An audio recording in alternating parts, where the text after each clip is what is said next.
Asha, chaos theory seems to be a branch of physics or mathematics.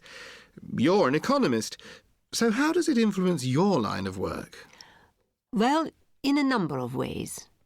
I'm responsible for financial development programs in many parts of the world, so forecasting long-range trends and making predictions on the basis of present evidence is what I do. Chaos theory was developed by scientists trying to explain the movement of the planets and changes in environmental conditions.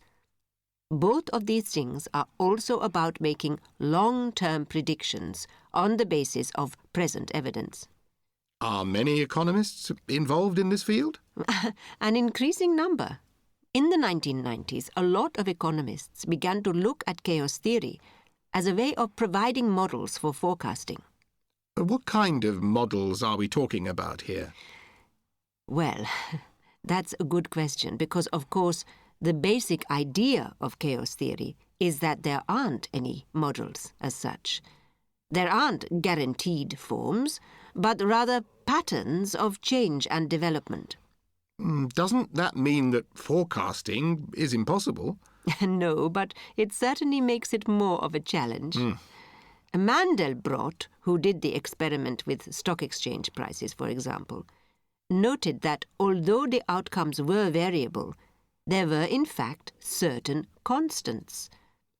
What we have to do is make sure we know what these are and take into account all the possible variables.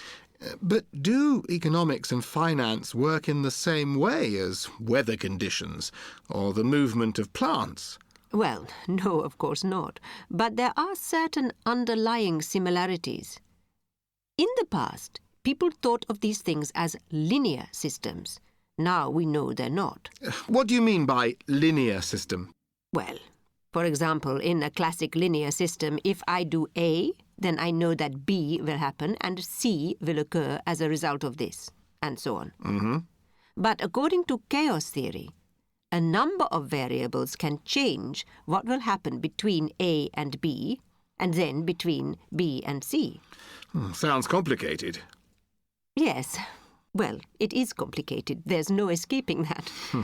However, a lot of what chaos theory teaches us is simply about accepting uncertainty.